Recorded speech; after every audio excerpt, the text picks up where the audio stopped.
Olá, queridos amigos da Rádio e TV Brasil Espírita de Alagoas. Estamos dando início ao nosso programa Poesia, Expressão do Ser.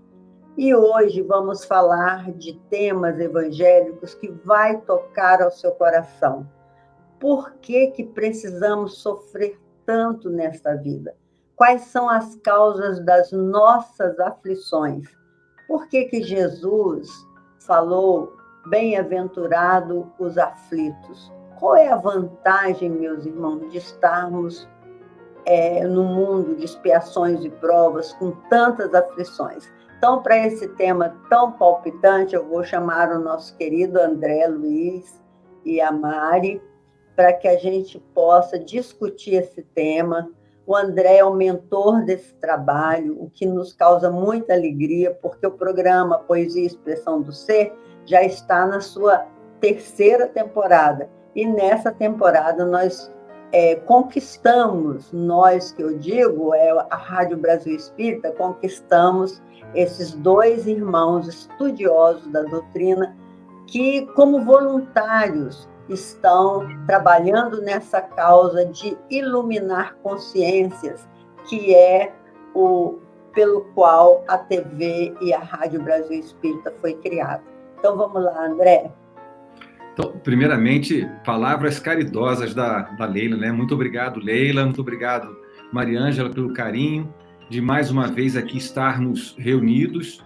E relembrando, né, recebemos informações da Rádio Brasil Espírita de Alagoas que aproximadamente 500 pessoas acompanham as transmissões. Tem gente até lá no Japão que ouve, né, a nossa conversa. E aqui realmente o grande objetivo é esse. Não é exatamente esgotar os temas, mas para que a gente possa trazer as reflexões, as ideias, fazer com que essas questões trazidas por Jesus há 2000 anos possam, mais uma vez, fermentar em nossa alma, em nosso espírito, para que a gente continue na nossa caminhada, não é isso, Mari? Certamente. Olá, Leila, olá, André, é sempre um prazer dividir a bancada com vocês. Que bom que somos ouvidos em vários locais deste mundo. E queremos agradecer a estas pessoas que frequentemente estão conosco e que esperam o dia do nosso programa. E também aqueles que estão chegando pela primeira vez, sejam bem-vindos. O nosso objetivo aqui é discutirmos alguns temas, trazermos elementos para as nossas reflexões. Ao fim e ao cabo, a Leila, o André e eu tentamos ser jardineiros, plantar pequenas sementes na consciência de quem nos escuta, para que estes espíritos imortais que todos somos possam regá-las e fazê-las frutificar. Esse é o objetivo do nosso programa. Tá vendo? Não é à toa que ela começou com poesia. Você viu a poesia. Já temos a primeira fala poética, né, da noite, né? Muito legal. Então, e aí, André, você quer que eu fale também uma poesia? Eu lembrei do Francisco Otaviano, que ele fala exatamente dessas nossas aflições. Ele fala Vamos à poesia. Então, quem passou pela vida em brancas nuvens, em plácido repouso adormeceu, quem não sentiu o frio da desgraça, quem passou pela vida e não sofreu, foi espectro de homem, não foi homem. Só passou pela vida e não viveu.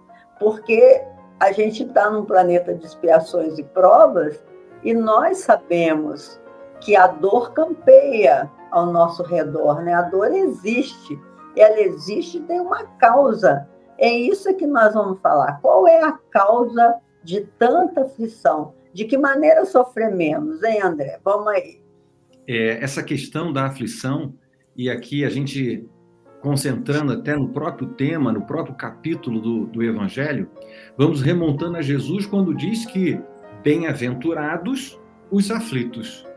No senso mais básico, no olhar menos cuidadoso, a gente vai dizer, não, está errado. Quem é aflito, quem está passando por um problema, por uma dificuldade, não pode ser bem-aventurado. E é justamente isso que o mestre, o modelo, o guia, vem nos convidar a fazer uma mudança de olhar sobre aquilo que cada um de nós está enfrentando. A gente faz uma comparação muito simples, às vezes até, mas importante. Quem sofre mais? Qual é o tamanho da dor? Uma pessoa que esteja passando por uma dor, digamos que tenha uma unha encravada, uma pessoa com uma unha encravada, outra pessoa com 2 unhas encravadas, quem sofre mais? Na verdade, para cada uma delas, a sua dor é própria, única, ela é 100%. E o mais importante, que cada evento que nós passamos na vida funciona para o nosso espírito como um gatilho, como um despertar da consciência. Então, se nós estamos num determinado evento, episódio, não pense apenas com o olhar focado naquele problema, mas de que maneira aquele sofrimento, aquele incômodo repercute em você? O que tipo de pensamento, de reflexão, de memória aquela situação está lhe trazendo? Cuide tanto da unha encravada quanto da consciência, da memória, do coração, da sua emoção. Porque nada que nós estamos passando não tem uma causa anterior. E é por isso que nós vamos ao capítulo de causas anteriores das aflições. Não é isso, gente? Causas anteriores. Por que elas são anteriores e agora elas estão presentes? O que vocês acham disso? Fala, Mari. Bom, um dos princípios básicos da doutrina espírita é que todos nós somos espíritos imortais. E se somos espíritos imortais, nós só somos como viajantes que volta e meia paramos na estação para fazer o desembarque. Então, este trem que é a vida eterna, nos conduz de estação em estação. E essas estações nada mais são do que as nossas experiências num corpo físico. Cada vez que nós estamos em uma estação, nós estamos vivenciando uma experiência num corpo físico, no plano que a gente chama de material. Quando chega o momento de retornarmos, nós vamos, então, abandonar a estação, ingressar no trem e continuar a nossa jornada. Dentro desta figura, para entendermos a questão das nossas múltiplas vidas de encarnação em encarnação, ao longo desta viagem, nós que espíritos somos, vamos cristalizando em nós certos comportamentos. E a cristalização destes comportamentos, muitas vezes pela nossa pequenez espiritual, pela nossa dificuldade de compreender as palavras de Jesus, dificuldade de vencermos o nosso egoísmo, o nosso orgulho, nós acabamos nos comprometendo perante as leis divinas. E teremos que reparar aquilo que desarmonizamos. Toda vez que a gente desarmoniza as leis do universo, nós temos que, de novo, harmonizá-las. Então, as nossas aflições, elas se originam das nossas escolhas e da cristalização dessas escolhas, que nos conduzem a uma vida de dor e sofrimento. Não é o desejo de Deus, mas é a nossa condição de espíritos ainda infantis, teimando com as leis do Pai. É isso mesmo, Mari. E você sabe que essa certeza da continuidade da vida é uma oportunidade tão linda para nós que somos imortais. Leon Denis, ele fala muito, ele faz uma analogia da vida como se fosse um rio indo em direção ao mar. E esse rio tem afluentes de um lado e do outro, afluente do lado direito, do lado esquerdo. E esses rios representam as nossas existências, que cada caminhada de um rio passa por uma terra diferente, por vegetações diferentes, por tudo diferente, e vai trazendo para esse grande rio, desaguando no grande rio, que vai dar no mar, que é representado pela imortalidade, né? O mar, ou seja, a nossa caminhada em direção a Deus. E o que você falou é assim, muito significativo, porque as aflições nem sempre começaram nesta vida, vem de longe. Tem muitas dores, muitas doenças. Vou contar rapidinho uma senhora que eu conheci em Belo Horizonte, quando eu fui trabalhar em Belo Horizonte, no Centro-Oriente. A dona Lucy, ela foi abandonada pelo marido. Ela tinha uma filha excepcional e um filho, que era o caçula. E o marido dela não suportou ficar com aquela condição de pobreza e ainda com uma filha excepcional. Então, ela confiava demais no filho, ela se desgastou para o menino formar, ter um grau melhor para começar a trabalhar, para ajudá-la, né? E o filho, então, começou a trabalhar. Mas no que ele começou a trabalhar, ele sofreu um acidente, foi atropelado um dia que ele estava saindo do trabalho, e ele ficou totalmente paraplégico, totalmente sem movimento. Então, ela ficou com um filho paraplégico e uma criança excepcional para cuidar, com o trabalho de costureira dela. Eu a conheci na Casa Espírita, na sala de costura, que eu comecei lá em Belo Horizonte, eu me apresentei ao trabalho, o que tinha era a sala de costura. Então, eu fui trabalhar com essas pessoas. E a dona Lucy, ela me emocionava demais, porque com toda a luta dela, ela tinha uma fé que ela falava assim, não, nós vamos vencer. Eu e meu filho e minha filha, nós vamos vencer, porque Deus é bom, Deus é Pai. Eu sei que eu fiz alguma coisa errada no passado.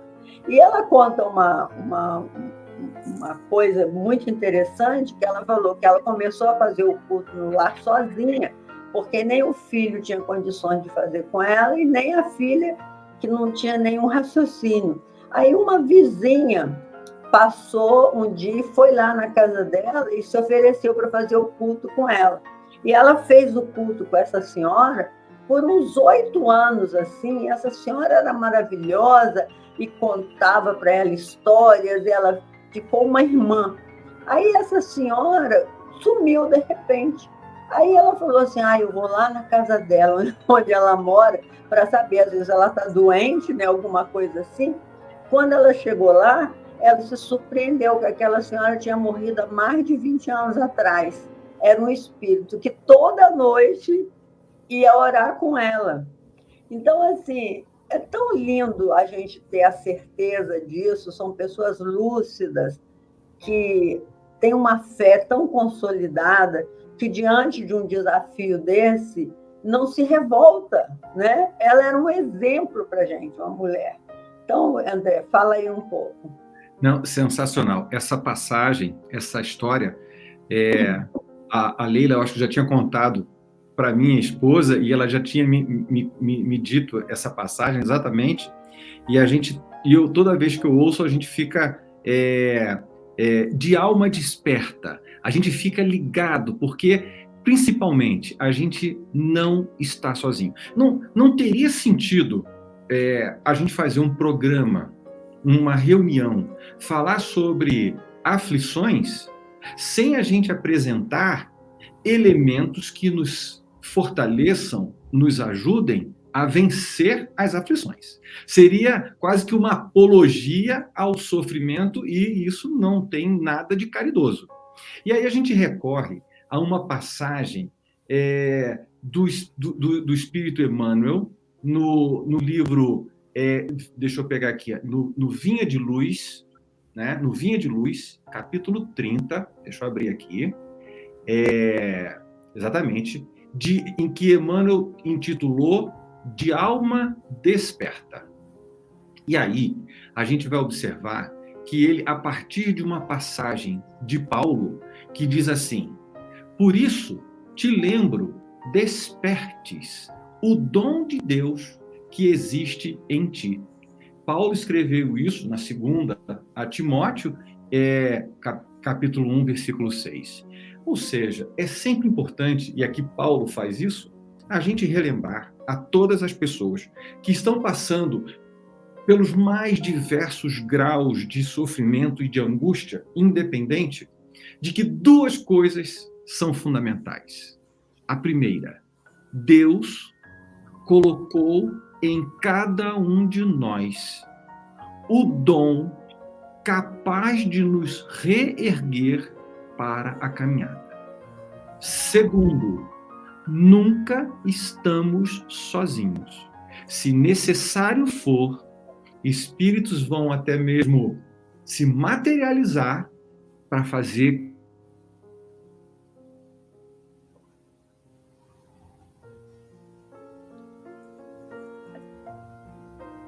paralisou. Quem paralisou foi o meu computador? Foi o André. Isso. Foi o André. Vamos lá. Isso. Diante desses dois elementos, tanto a presença da espiritualidade amiga, quanto do dom que já existe dentro de nós, nós temos que organizar a nossa mente, a nossa postura, a nossa força de vontade, porque nós estamos no momento certo. Nós estamos diante da provação correta. Nós estamos diante do tamanho exato da nossa necessidade, para que a gente possa evoluir, avançar. Nós estamos, cada um de nós, são 7 bilhões e meio de pessoas encarnadas no planeta Terra. E este grupo de 7 bilhões e meio de almas estão vivendo, neste momento, as suas melhores existências. Esta é a sua melhor existência, comparada a todas a que você já teve. Então, é hora da disciplina, do conhecimento, da reflexão, da filosofia, da religião, para, assim, enfrentar as dificuldades e vencer. E ele diz assim, Emmanuel bota, que o dom de Deus, vou até colocar aqui, que o dom de Deus está no altar dos nossos corações. Então a gente tem que ir lá, visitar o coração, despertar o dom e deixar ele fluir. Certo? Uhum. O dom de Deus, né, Mari, como a Mari falou, é a certeza que nós não fomos criados para a dor. Deus nos criou para o amor e a felicidade. Ninguém foi criado para a dor. Então, ter essa certeza no coração, a gente consegue se conectar, como é o caso da Dona Lucy, à dimensão espiritual maior, com gratidão, a gente passar pelos problemas, pelos desafios, pelas aflições, sabendo que nós temos um Pai que nos ama, que sabe o tamanho evolutivo em que nós nos encontramos, né? Que não nos julga. Certa vez eu estava muito aborrecida com os atos meus, estava triste, e aí o meu pai se manifestou e falou assim, minha filha, Deus não quer saber se você errou, não. Ele já sabia que você ia errar. Ele sabe que os seus filhos são imperfeitos. Ele quer saber a sua vontade de recomeçar. Isso sim é que ele se importa. Porque errar todos nós vamos. Então não precisa ficar aflita porque você errou, porque a gente, com vontade muitas vezes de acertar, a gente erra mesmo, né? E Pablo Neruda tem uma frase que ele diz assim, quem pensa que nunca errou já morreu e nem sabe. porque a gente erra, porque nós somos humanos. E quando você percebe que errou, existe uma tendência da gente ficar se sentindo culpada, né? Ai, meu Deus, por que eu fiz aquilo? Por que eu prejudiquei o meu filho, ou, sei lá, o meu marido, ou quem quer que seja, minha mãe, com essa minha atitude? Por que eu fiz isso? E a gente fica com a sensação de estar cheia de culpa. E a culpa nos liga a uma dimensão espiritual, uma energia ruim. Então, a gente tem que admitir que errou, se arrepender, como diz os espíritos, e partir para a reparação. Porque é nesse erguimento que a gente, essa força que faz com que a gente se erga, é que está o dom de Deus. No nosso coração, a gente colocar Deus como nosso Pai, aquele que nos compreende, que nos ama e que fez leis justas, e que quando a gente não consegue alcançar essas leis, a gente tem que fazer um esforço para recomeçar, não é assim, André? Esse esforço que a gente precisa fazer para recomeçar é algo contínuo. E o mais interessante é a gente conversando outro dia lá no nosso grupo de estudo do Livro dos Espíritos, perguntando assim, como é que os espíritos descansam? Né? Os espíritos lá em nosso lar, famoso nosso lar, na espiritualidade, como é que eles descansam? E a resposta que nós recebemos é que um espírito, ele descansa mudando o pensamento. Ele, se está pensando num determinado assunto, problema, está cansado, ele desvia, muda o seu pensamento, a sua vibração, e aquilo traz a ele um certo alívio, uma certa calmaria. Olha, a gente pode usar isso de alguma forma no nosso dia a dia. E isso é muito importante. E a gente não só deve usar, como a gente deve ajudar as pessoas. Então, por exemplo, quando eu morei lá em Santa Maria, que eu era vizinho da Mariângela, né? Tinha lá um grupo que visitava os hospitais. Iam lá vestidos de palhaço, e isso é uma atividade que existe no Brasil inteiro, no mundo inteiro, tá certo?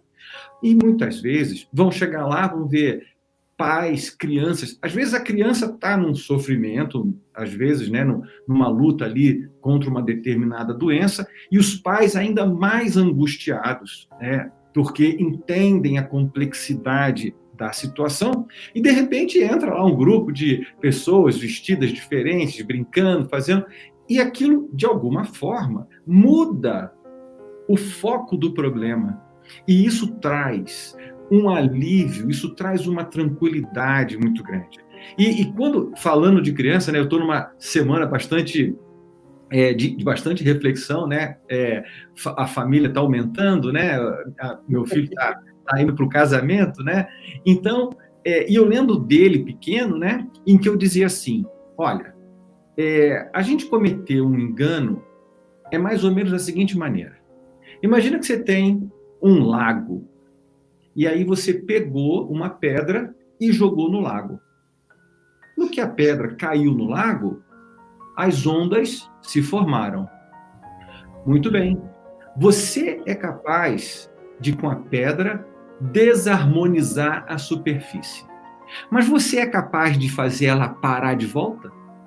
Não. Quem vai fazer isso é Deus, que vai reharmonizar. Então, cuidado com as pedras que nós temos nas mãos.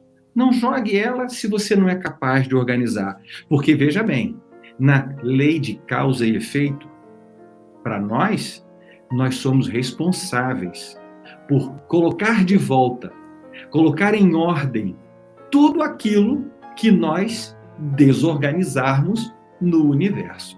O exemplo figurativo do lago, né? Mas quando se trata das emoções, em que muitas vezes a gente lança uma palavra de desarmonia, em que vai criar ondas na pessoa que vai ouvir, será que somos capazes, com a mesma palavra, fazer com que ela retome o seu equilíbrio?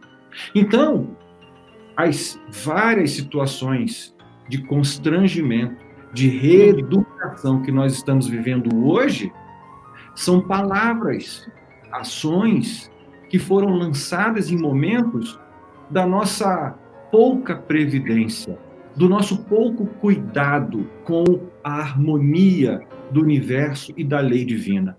Então, veja que a lei de causa e efeito, juntamente com o livre-arbítrio, vou até colocar aqui, nós somos livres para fazer, mas também com a responsabilidade, somos os responsáveis pelos efeitos.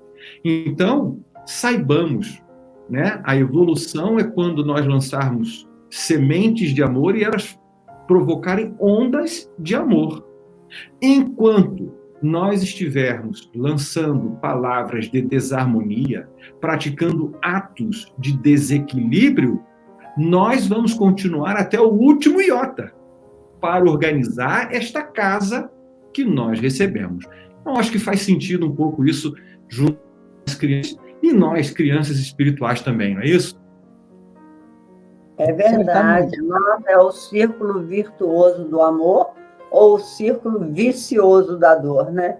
Porque a gente está muito condicionado ao vício da dor. A gente não pensa muito antes de realizar as nossas escolhas, né? Tem um grande educador que chama Rubem Alves, ele fala educar é ensinar a pensar. Acho que eu já até falei isso aqui. Porque é muito importante a gente desenvolver o pensamento no sentido de ser responsável, de saber que todos os atos têm consequência. E isso é só através do estudo, da meditação, que a gente começa a entender os nossos conflitos. Tem um neurocientista muito interessante que ele fala que as nossas doenças, as nossas aflições, elas são conflitos. Os conflitos com a natureza, os conflitos interpessoais e os conflitos íntimos. O conflito com a natureza é uma provação coletiva que a gente anda passando, porque a gente anda desmerecendo a natureza, estragando tudo, e o lixo está tomando conta de tudo. Então, todos esses conflitos com a natureza responde a tudo que nós estamos passando, aquecimento global, tudo isso. Esses conflitos são provocados pela nossa ignorância como seres coletivos. E o conflito interpessoal é porque a gente não pensa nisso que o André falou, nas consequências das palavras, dos nossos atos. Porque eu falo também no meu curso, quando você faz um bem a alguém, você não está fazendo um bem só para ele, mas para toda a família espiritual dele, que ele tem um guia espiritual, ele tem os ancestrais, eles têm os amigos. Então, você está criando um ciclo de dor. Não é só, é como você falou, você joga pedra na água, aquilo faz vários círculos concêntricos ali e só vai voltar ao normal com a vontade divina, né? E o homem, com esses 3 tipos de conflito, só tem causado esse círculo vicioso da dor, porque a gente ofende uma pessoa que se sente ofendido, que te devolve, e a gente vai criando esses discursos de ódio, como diz hoje em dia, né? A gente vai criando só arestas e que nós somos criados para o amor. Fala um pouco aí, Mari. Uma das falas, né, que o André fez, e você também, Leila, que eu sempre saliento na questão das aflições, dos nossos sofrimentos, das nossas dores, é que Deus não nos criou para isso. É o uso inadequado da nossa liberdade individual que nos conduz a essas aflições. Deus nos criou para a felicidade, a Leila já nos disse isso.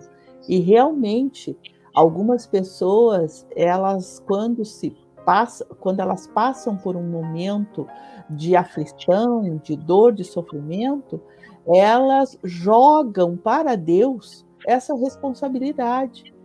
E a gente já tem que analisar se nós já estamos maduros o suficiente para entendermos que Deus não colocou aqueles obstáculos à nossa volta apenas para que nós sofrêssemos.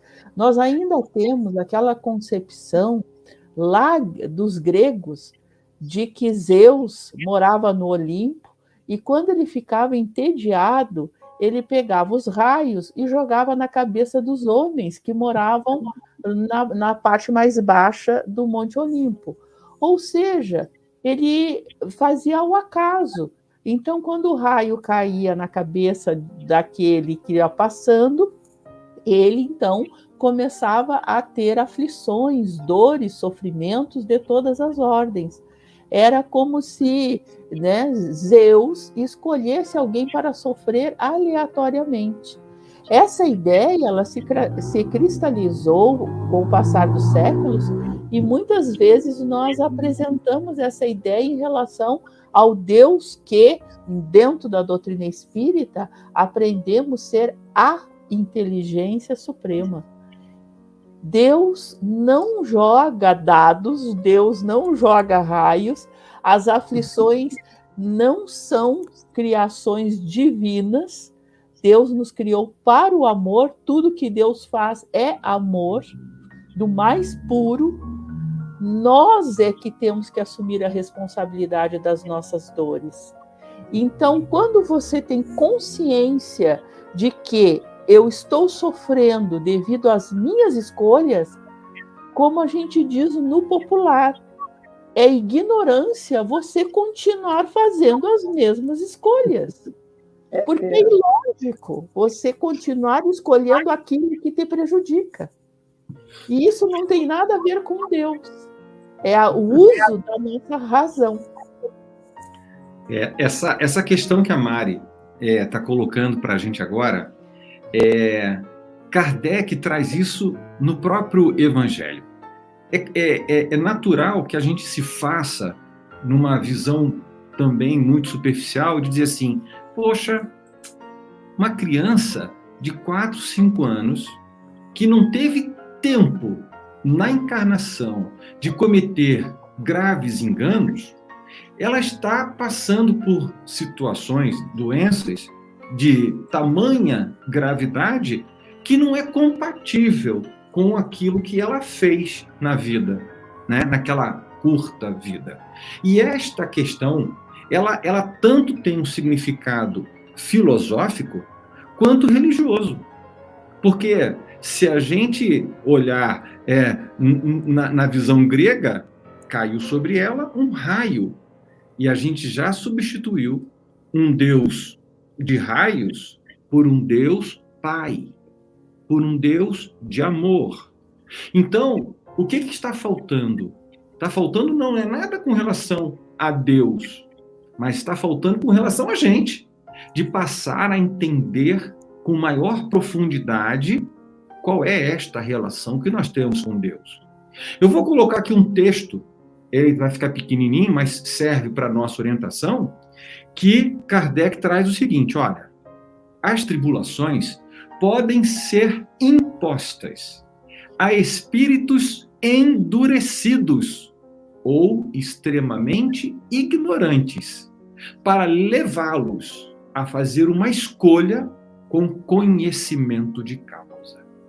Nossa, essa frase aqui é um trabalho, uma noite inteira conversando sobre ela. Porque primeiro a gente vê Kardec colocando a questão da imposição. Então, sejamos claros, conscientes e sejamos resignados de que existe sim uma imposição. Uma imposição que é uma decorrência de 2 estados da alma: endurecimento e ignorância. Emmanuel diz que as pessoas erram por 2 motivos: ou por ignorância ou por loucura. Loucura essa, muitas vezes uma fascinação, uma petrificação, um endurecimento da ideia, que fica monoideal, ideia, fica circulando uma ideia fixa, que leva muitas vezes o indivíduo a estados de loucura bem complexos.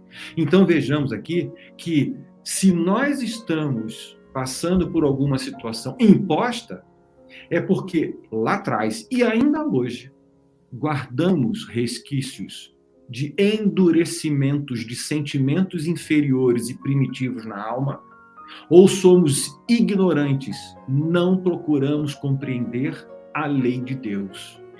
Mas veja que Deus não faz isso, e aqui vem uma posição que eu gosto muito de trazer. Veja que Deus faz isso não por punição, mas sim por um processo de educação, para fazê-los que tenham conhecimento de causa para fazer escolhas acertadas. Então veja que aquilo que é causa anterior das aflições é o reflexo de nós mesmos. Peguemos o espelho e olhemos a nós mesmos. Você vai ver aquilo que você é e vai entender aquilo que você está passando. Então, os orgulhos, as vaidades endurecidas, comportamentos repetitivos da vaidade, do orgulho ao longo dos vários séculos, das várias encarnações, retornam em determinado momento, de maneira imposta, para que você desperte, para que você vença o endurecimento do seu coração, para que você quebre a ignorância da sua consciência e passe a identificar a lei divina. E passe a se comportar como Deus te convida a se comportar. Dessa forma, o passado, por mais duro que tenha sido, retorna em forma de escola. Retorna em forma de reeducação. Retorna porque bem-aventurados os aflitos, mas também bem-aventurados os brandos e pacíficos. Então veja que a própria natureza, a própria ação de causa e efeito, ela vem ao encontro de uma maturidade espiritual, de um autoconhecimento e de uma nova postura, para que a gente possa tratar bem o lago, né? Cuidar bem das pedrinhas, dos irmãos, da palavra, das ações, do pensamento, porque no estado em que estamos, nós vamos ficar aqui, já está avisado. A regra do jogo é bem clara e posta. Ficaremos repetindo situações indefinidamente, até que a gente mude o nosso comportamento. A chave do progresso não está fora, mas está dentro, nesta mudança que nós precisamos fazer. Acho que então... muita gente, eu vejo falar assim, meu Deus, eu não merecia passar por isso, porque eu tenho que passar por isso. Nunca pensei na vida de passar por isso. E na parapsicologia, na época que eu assim, atendia, né, que eu estou aposentado, eu falava para os meus clientes, eu falava, gente, a pergunta não é por que eu tenho que passar por isso. Porque isso já veio, porque a gente precisa. Quando a gente atrai algumas dores para a nossa vida, a gente tem que se perguntar, o que eu vou aprender com isso? Porque vai passar. Tudo nessa vida passa. Então, a pergunta é, o que eu vou aprender com isso?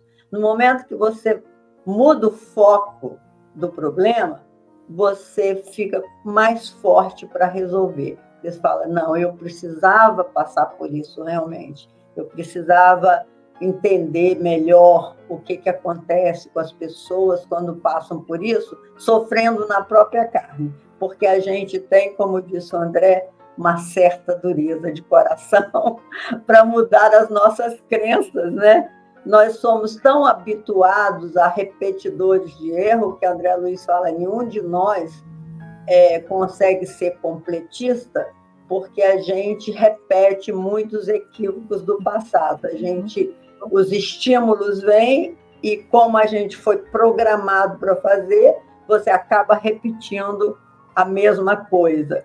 Paulo de Tarso, ele falava isso, né? Eu não sei por que o que eu preciso fazer eu não faço, e aquilo que eu queria fazer, como é que é? O que eu queria fazer eu não faço, e eu faço aquilo que eu não quero.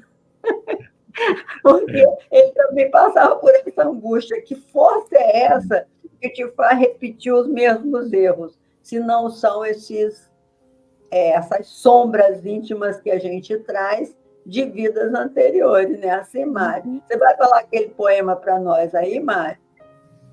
Vamos lá, então, né? Vamos abrir o poema para que a gente possa fazer. Eu não sei declamar, né, Leila? Não sou que nem você que sabe as poesias de cor, né? Então, André só me diz o nome. Anseio e prece. Isso, é o primeiro. É o primeiro? Isso. Então, anseio e prece. Se quiser, você fala uma estrofe, eu falo outra, que a gente vai lendo. Ótimo, Leila. Acho que vamos fazer um dueto bem legal. Eu começo, então, e você continua na segunda estrofe. Anseio e prece. Senhor, sei que nos deste a todos um encargo ou missão. Nada promoves sem objetivo, nada fazes em vão. A estrela conferiste a bênção de aguentar-se e refugir sem véu, tal qual sucede ao sol que nos conduz pelas vias do céu. Atribuíste à terra a função de compor e recompor, a forma em que o trabalho nos confere a ciência do amor. Colocaste no mar a investidura imensa de externar-te o poder, e a fonte, o privilégio de ensinar-nos a humildade por norma e o perdão por dever. Comissionaste as árvores amigas, em que a lição do bem se exprime e se condensa, para a tarefa de guardar-te a vida e auxiliar sem recompensa. Doaste à flor o dom de perfumar, e puseste na estrada o dom de conduzir. Deste música às aves, deste ao vento o doce ministério de servir. Tudo te filtra a glória soberana, tudo te exalta a lei. Em razão disso, eu própria reconheço que quase nada sou e quase nada sei. Mas se posso pedir-te alguma coisa, converte-me, Senhor, a própria imperfeição, num canal pequenino que te mostre a força da bondade e a luz da compaixão. Muito lindo, né? É do Parnaso, né? Esse é de Maria Dolores, esse texto é belíssimo, né? E para mim é muito significativo quando nada fazes em vão, né? Então, eu penso que essa é uma reflexão que a gente deve manter. Eu vou colocar aqui as minhas palavras finais, retornando, né? Se Paulo, como a Leila comentou sobre Paulo, Emmanuel, vamos dizer, acompanha Paulo e a gente fica bastante encantado com Emmanuel, né? E ele diz uma coisa fortalecedora, quando ele fala: alma, desperte para a posição de reerguimento e reedificação, sempre que necessário. Então, meus queridos irmãos, minhas queridas irmãs, sabemos que o mundo de hoje enfrenta dores das morais, das guerras, das mais complexas relações humanas, das mais prejudicadas relações. Mas é importante a gente aqui, como sementinha, como Mariângela falou, não deixar jamais de plantar, de que nós temos os elementos, nós estamos nas condições para reerguimento das nossas almas e reedificação de nós mesmos. Então, como palavras finais desta noite, eu desejo a todos muita força, muita paz, que encontrem, que cada um de nós sejamos capazes de encontrar dentro de nós os elementos capazes de nos fazer avançar para Deus. Uma boa noite a todos e muito obrigado. Palavras finais das nossas queridas companheiras. Leila, quer falar ou falo eu? Fala você, depois eu finalizo. Isso. Então, nosso agradecimento a todos que nos acompanharam. Gostaríamos de finalizar dizendo aquilo que aprendemos com a doutrina espírita. Deus nos ama infinitamente e nos dará todas as oportunidades necessárias para que nós possamos voltar para casa. A nossa casa é a casa do Pai. Muito obrigado, boa noite a todos. Obrigado aos meus companheiros de bancada por dividirem essas reflexões comigo. Nós que agradecemos, Mari. Vou terminar com as palavras do rei Salomão, que ele diz que o caminho da felicidade está, primeiro, em nunca se sentir injustiçado. Segundo, agradecer a Deus, agradecer muito, porque a gratidão é o Wi-Fi de Deus. A gente se conecta com Deus quando nós somos gratos. E terceiro, que a gente possa vencer essas paixões tão tristes que são a inveja, o ciúme, o egoísmo, que a gente possa vencer para construir o mundo da regeneração. Até o nosso próximo encontro, meus irmãos, se Deus quiser. Uma boa noite.